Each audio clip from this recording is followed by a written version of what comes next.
இஸ்லாம் மார்க்கம் இன்னொரு முக்கியமான விஷயத்திலே தனித்து விளங்குகிறது. ஃபர்ஸ்ட் பொதுவாக சில அறிவுரைகளை சொல்லுகிறது. எப்படி? உங்களுக்கு இந்த இஸ்லாம்ங்கிற மார்க்கத்தை நம்ம தந்திருக்கிறோமே, அதை பற்றி முதல்ல நீங்க விளங்கிக் கொள்ளுங்க. இந்த மார்க்கம் லேசானது. இந்த கான்செப்டை இஸ்லாம் அழுத்தம் திருத்தமா பல விதங்கள் நமக்கு சொல்லி காட்டுகிறது. எப்படி காட்டுது? நபிகள் நாயகம் ஸல்லல்லாஹு அலைஹி வஸல்லம் சொன்னாங்க, இன்னத்தீன யுஸ்ருன். இந்த இஸ்லாம்ங்கிற மார்க்கத்தை பொறுத்த வரைக்கும் லேசானது, ரொம்ப லேசானது. இந்த இஸ்லாத்துல நீங்க இருக்கிறதுனால உங்களுக்கு எந்த கஷ்டமும் வராது, யாருடைய கடமை அதனால பாதிக்கப்படாது, எந்த விதமான இடைஞ்சலும் வராது. அப்படி ஒரு மார்க்கம் தான் இஸ்லாம் என்று நபிகள் நாயகம் ஸல்லல்லாஹு அலைஹி வஸல்லம் சொல்றாங்க. அதே மாதிரி அதை சொல்லிட்டு என்ன செய்யறாங்கன்னு கேட்டா, ஃபஸத்திது வ காரிபு, நடுத்தரமான முறையில் நீங்கள் செயல்படுங்கள், நடுத்தரமா செஞ்சுக்கிறீங்க. வ அப்ஷிரு, நற்செய்திகளை மக்களுக்கு சொல்லுங்க. வஸ்தஈனு பில் குதுவத்தி வ ரௌஹத்தி வ ஷைஇம் மினத் துல்ஜத்தி, காலையில கொஞ்ச நேரம், சாயந்தரம் கொஞ்ச நேரம், ராத்திரில கொஞ்ச நேரம் என்கிற வகையில் நீங்கள் அல்லாஹ்விடத்தில் உதவி தேடிக்கிறீங்க. ஒரேடியா மூழ்கி போயிடாதீங்க. அப்படி உள்ள மார்க்கம் இல்லை, இது ரொம்ப லேசான மார்க்கம் என்று நபிகள் நாயகம் ஸல்லல்லாஹு அலைஹி வஸல்லம் சொன்னதாக புகாரியில 39வது ஹதீஸ்ல நீங்க பார்க்க முடியும். அதே போல நபிகள் நாயகம் ஸல்லல்லாஹு அலைஹி வஸல்லம் சொன்னார்கள், ஹலக்கல் முத்தனத்தியூன். இத 3 தடவை சொல்றாங்க. இந்த சொற்றொடரை வரிசையா 3 தடவை, ஹலக்கல் முத்தனத்தியூன், ஹலக்கல் முத்தனத்தியூன், ஹலக்கல் முத்தனத்தியூன். ஒரு விஷயத்தை 3 தடவை தொடரா திருப்பி திருப்பி சொல்றாங்கன்னா அது ரொம்ப ஒரு முக்கியமான ஒரு மேட்டரா தான் இருக்க முடியும். இதுக்கு என்ன பொருள் என்று கேட்டால், யாரு மார்க்கம்ங்கிற பெயர்ல ஓவரா மூழ்கி போகிறார்களோ அவர்கள் நாசமாகி விட்டார்கள். ரசூல் ஸல்லல்லாஹு அலைஹி வஸல்லம் சொல்றாங்க, லேசான மார்க்கத்தை கஷ்டமாக்குறாங்க பாருங்க, அவங்களாகவே இல்லாத ஒன்ன சுமத்தி கொண்டு கஷ்டப்படுத்திக் கொள்றாங்களே, அவங்க மறுமையில ஜெயிப்பாங்களான்னு ஜெயிக்க மாட்டாங்க, நாசமாயிருவாங்க, அழிந்து விட்டார்கள் என்று ரசூல் ஸல்லல்லாஹு அலைஹி வஸல்லம் அவர்கள் நமக்கு கடும் எச்சரிக்கை 3 தடவையை சொல்றாங்க. இது முஸ்லிம்ல 4823வது ஹதீஸில் நீங்கள் பார்க்கலாம். அதே போல சொன்னார்கள் ரசூல் ஸல்லல்லாஹு அலைஹி வஸல்லம், மக்களுக்கு சொன்னார்கள், சஹாபாக்களை நோக்கி சொன்னார்கள், யஸ்ஸிரு வலா துஅஸ்ஸிரு. என்ன அர்த்தம்? நீங்க லேசாக மக்களுக்கு, லேசான முறையில், எளிமையான முறையில் மக்களுக்கு விஷயங்களை சொல்லுங்க. வலா துஅஸ்ஸிரு, சிரமமாக்கி விடாதீர்கள். சொல்லக்கூடியவங்களுக்கு கூட மார்க்கத்தில் லேசான மார்க்கத்தை லேசானதுங்கிற வகையில் அவங்களுக்கு கொண்டு போங்க. நீங்க என்ன செய்யக்கூடாது? ஓவரா கஷ்டமாக்கி விட்டுறக்கூடாது. விரும்புனா செய்யலாம், விரும்புனா செய்யாம இருக்கலாம், அப்படிங்கிற காரியத்தை செஞ்சுதான் தீரணும்னு சொல்லி விட்டுறக்கூடாது. சொல்லக்கூடியவர்களுக்கு ரசூல் ஸல்லல்லாஹு அலைஹி வஸல்லம் கட்டளை இடுறாங்க, லேசாக சொல்லப்பட்டது லேசாக நீங்க கொண்டு சொல்லணும். நீங்க நாம கொடுக்காத அழுத்தத்தை நீங்களா கொடுத்து அதை பயங்கரமாக்கி கட்டாய கடமை மாதிரி ஆக்கி மக்களுக்கு சிரமண்டாக்கி ஓடி போற அளவுக்கு ஆக்கிறாதீங்க என்று ரசூல் ஸல்லல்லாஹு அலைஹி வஸல்லம் சொல்றாங்க. யஸ்ஸிரு வலா துஅஸ்ஸிரு, இந்த மார்க்கத்தை ரொம்ப எளிதானது என்கிற வகையில மக்கள்கிட்ட கொண்டு செல்லுங்கள், கஷ்டமானதா கொண்டு சென்றாதீங்க. அதே மாதிரி சொன்னார்கள், வபஷ்ஷிரு வலா துனஃபிரு, அவர்களுக்கு நல்ல நற்செய்திகளை சொல்லுங்கள், அவங்களை வெறுப்பு ஏற்றிராதீங்க. மாட்டி பயங்கரமான புத்தி வேணாம்டா நமக்கு அப்படின்னு சொல்லிவிடாதீங்க. இந்த மார்க்கத்தை சொல்லும் பொழுது இதெல்லாம் ஒரு மார்க்கமா, இதெல்லாம் நமக்கு தேவையா என்கிற அளவுக்கு சொல்லி வெறுப்பை ஏற்படுத்தி விடாதீர்கள் என்று ரசூல் ஸல்லல்லாஹு அலைஹி வஸல்லம் அவர்கள் சஹாபாக்களை பல பகுதிகளுக்கு பிரச்சாரம் செய்ய அனுப்பும் பொழுது இந்த அடிப்படையை பதிய வச்சு அனுப்புவாங்க. இந்த 4 விஷயத்தை சொல்லுவாங்க. என்னது? யஸ்ஸிரு வலா துஅஸ்ஸிரு வபஷ்ஷிரு வலா துனஃபிரு, லேசா சொல்லுங்க, கஷ்டமாக்கி விடாதீங்க, சந்தோஷமா மகிழ்ச்சி ஊட்டக்கூடிய வகையில சொல்லுங்க, வெறுப்பு ஊட்டுற வகையில சொல்லிவிடாதீங்க. இப்படி சொன்னதாக ரசூல் ஸல்லல்லாஹு அலைஹி வஸல்லம் சொன்னதாக புகாரியில 69வது ஹதீஸில் நம்ம பார்க்கிறோம். அதே மாதிரி ரசூல் ஸல்லல்லாஹு அலைஹி வஸல்லம் அவர்கள் மக்களை கூட்டி இந்த மாதிரி அறிவுரைகள்லாம் சொல்லுவாங்க. அறிவுரை கூறும்போது எப்படி சொல்லுவாங்க தெரியுமா? அப்படி மக்களுடைய முகங்களை எல்லாம் பார்ப்பாங்க, மக்களுடைய நிலைமையெல்லாம் பார்க்குவாங்க, கிளைமேட்டை பார்க்குவாங்க, வெயில பார்க்குவாங்க, மழையை பார்க்குவாங்க, அன்னைக்கு சந்தையா வியாபார நாளான்னு பார்ப்பாங்க. எல்லாத்தையும் கவனித்து மக்கள் சடைவடையாத வகையில் தான் அவங்களுடைய அறிவுரை இருக்கும்.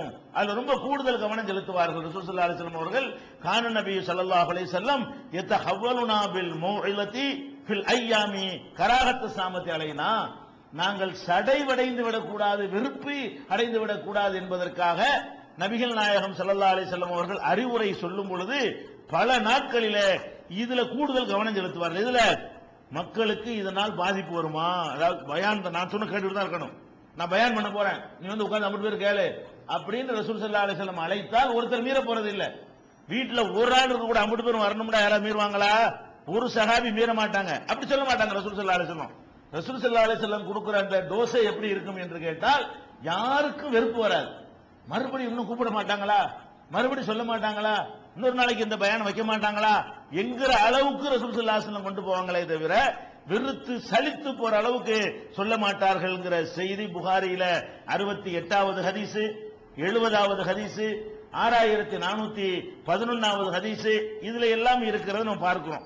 அப்ப நபிகள் இந்த மார்க்கத்தை எப்படி மார்க்கம்னு பாருங்க. இது ஏன் இப்படி இருக்குது? இது படைச்சவனுடைய அவனுக்கு எல்லாம் தெரியும். மனுஷன் தான் ஒரு அளவுக்கு மேல சடைஞ்சிருவான், ஒரு அளவுக்கு மேல வெறுப்பாயிருவான், ரொம்ப பயம் காட்டினா ஓடி போயிருவான், ரொம்ப கஷ்டமா இருந்தா வரமாட்டான். இது படைச்சவனுக்கு தெரியுமா? அப்படித்தான் நம்மளை படைச்சிருக்கிறான். இந்த மாதிரியான குணாதிசயங்களை வச்சது அவன் தானே. அவனே வச்சுப்புட்டு அதுக்கு மாற்றமா கொண்டு எப்படி திணிப்பான்? இது படைச்சவனே தந்த மார்க்கமா இருக்கிறதுனால இந்த விஷயங்களை எல்லாம் நமக்கு ரசூல் ஸல்லல்லாஹு அலைஹி வஸல்லம் அவர்கள் தெளிவாக சொல்லி காட்டுறாங்க. பள்ளிவாசலுக்கு வர்றாங்க ரசூல் ஸல்லல்லாஹு அலைஹி வஸல்லம்.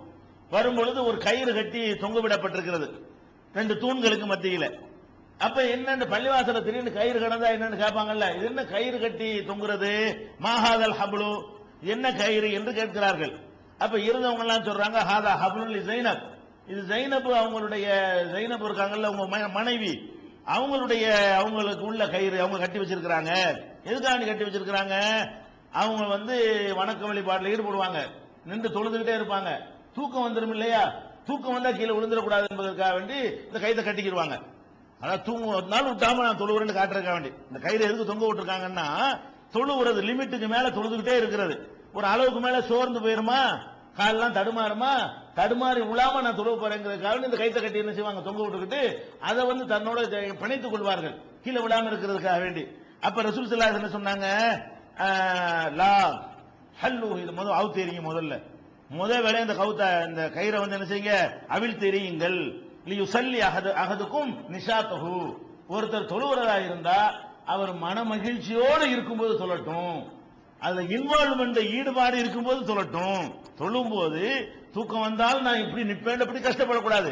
உனக்கே அதுல ஆசை இருக்குதா, தூக்கம் வராம, டயர்டு வராம, வெறுப்பு வராம, சலிப்பு வராம, அந்த மாதிரி உனக்கு தொழுவ ஏழுதா, கூடுதல் கடமையானதுக்கு இல்ல, கூடுதலாக நீங்கள் தொழ விரும்பினீர்களே ஆனால் அது எப்படி இருக்கணும், உங்களுக்கு மன நிறைஞ்சி அதுல ஒரு சந்தோஷம் இருக்கணும்.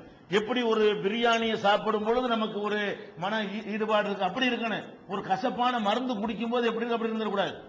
கசப்பான மருந்தை குடிக்கும் போது கற்படுத்தி ரொம்ப அப்படி இருக்குமே, அப்படி இபாதத்து பண்ணக்கூடாது. இபாதத்து பண்ணுவது எப்படி இருக்கணும், நிஷாத் என்று சொன்னா அப்படி மன சந்தோஷத்தோட அது இருக்கணும், அதை லயித்து ருசிச்சு சாப்பிடுற மாதிரி அந்த இபாதத்துகள் இருக்கணுமா. அப்படி இருக்கும்போது தொழவட்டும். பைதா பத்தர பொய்யற்குள், சோர்வடைந்து விட்டால் பேசாம தூங்குது, நீ தொழுவக்கூடாது. மகிழ்ச்சியோட இருந்தா தான் நீ தொழுவனு, சோர்வடைஞ்சுட்டா பேசாம. இயற்கை எப்படி கவனிக்கன்னு பாருங்களேன். இந்த மார்க்கம் எப்படி நமக்கு சட்டங்களை போடுதுன்னு சொன்னா, நீ கடவுளுக்காக உன்னை அப்படி அர்ப்பணிச்சுக்க, ஆஹா என்ன மகான் இவர் பாருங்க, ராத்திரி பூரா நின்று தூங்காம கூட வணங்குறாருன்னு சொல்ற அளவுக்கு போக கூடாதான்.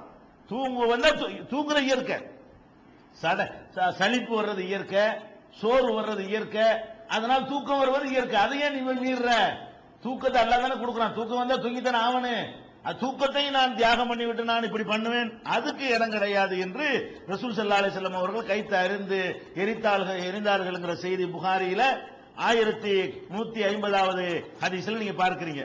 அதே மாதிரி ரசூல் ஸல்லல்லாஹு அலைஹி வஸல்லம் என்ன சொன்னாங்கன்னு கேட்டா, நம்ம தொழுதுகிட்டே இருக்கிறோம்னு வைங்களேன், இப்படி கூட நிறைய பேருக்கு இந்த சட்டம் கூட தெரியாது. நீங்க தொழுகையில நின்னுட்டீங்க, தொழுகையில சில பேருக்கு